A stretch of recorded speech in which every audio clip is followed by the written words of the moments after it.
So I just read Baptism of Fire, and boy, am I rapidly losing interest in this series.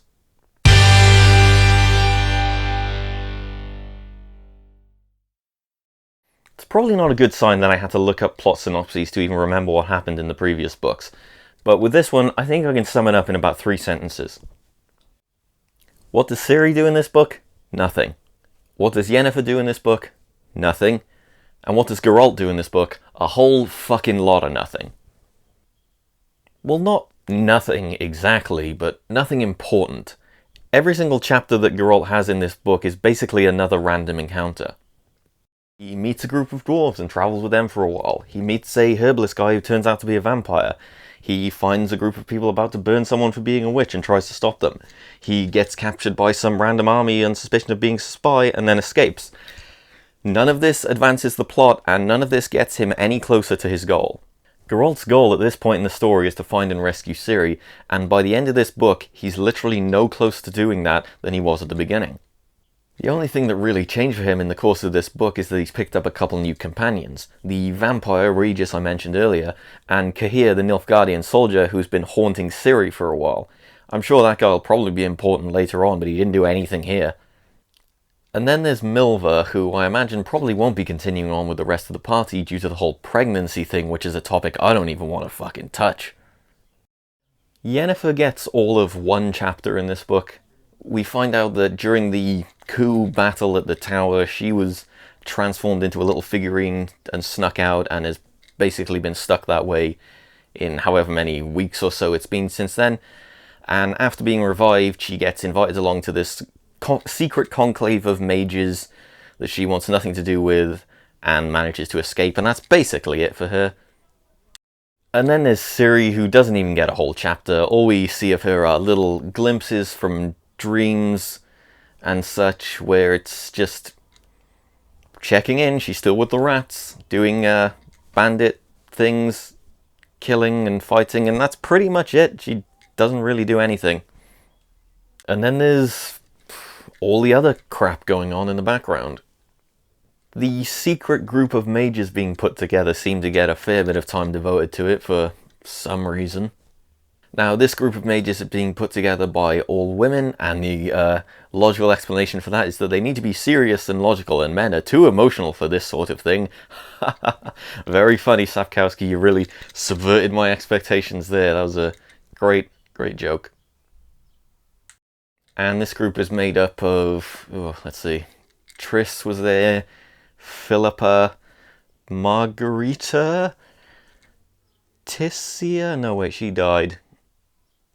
Like, I'm sure I've met most of these characters before because I remember their names, and I'm sure half of them were probably at the tower in the previous book, but I literally can't remember a single thing they did or anything about their personalities. The one thing I can safely assume about these characters is that they all wanted to fuck Geralt, because every single female character in the series so far has wanted to fuck Geralt, and the ones that don't just haven't met him yet.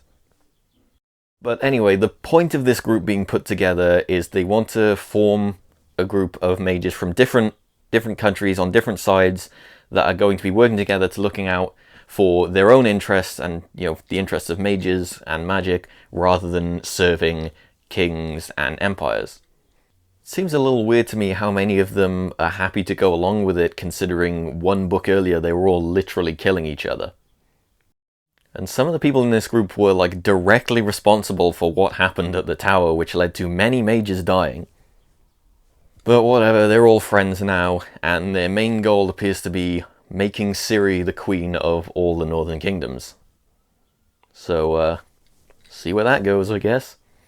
Speaking of the Northern Kingdoms, as usual, we get fed little tiny bits of information about what's been going on in the wider world, while Geralt has been sequestered away doing very little. And as usual, it's a little difficult to follow, because there are about a dozen different kingdoms, all doing their own things. I have no idea how they relate to each other, politically or in terms of location.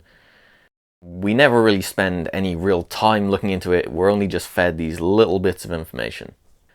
This kingdom had their king assassinated. This place has a new queen who's more friendly towards Nilfgaard.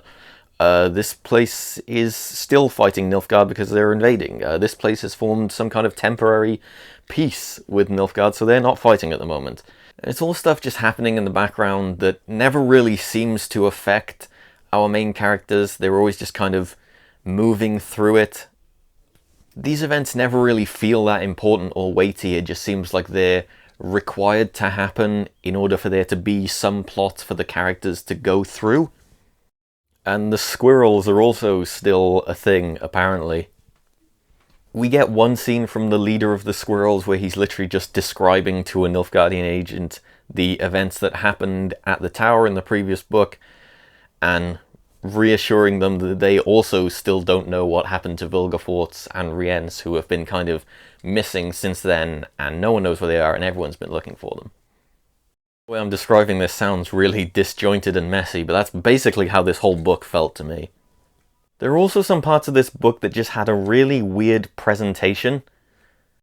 In the last chapter of this book, we get given this framing device, which has never existed in any other book up till this point, of like an old man telling the story of Geralt and Yennefer and Ciri to a group of children. So the kids have to choose what part of the story they want to hear next, because there's a limit to how much the guy's going to tell them in one go, and really you can only fit so much in a book this size. So the children pick Geralt, and then that's who we spend the final chapter with, but the way it's presented even from then is really weird. Like, we jump back into the story with Geralt, and he's like alone, kind of brooding and thinking about the events that have happened that led him to this point, which we don't really know about yet. And then from there it kind of flashes back just a little bit to the point where we left them in the last chapter. So by this point we're like 2 layers deep in flashback for seemingly no reason, and then it takes, by like halfway through the chapter, we're caught up to the point where we saw Geralt at the start of this chapter, and then it carries on from there. But yeah, anyway, the way this book ends is kind of in line with everything else that's happened to Geralt up to this point. Him and the party just kind of stumble upon an ongoing battle between the forces of Nilfgaard and Rivia. And again, this battle has no real bearing on what they're doing or where they're going. They literally just get involved by accident. So anyway, they get involved in this battle, which, as I said, carries no real weight because it's not important. But anyway, they defeat the Nilfgaardian forces in a metaphorical baptism of fire. And if you forgot what the title of this book was, don't worry, because at least once per chapter, someone will say the phrase baptism of fire to refer to what they're doing.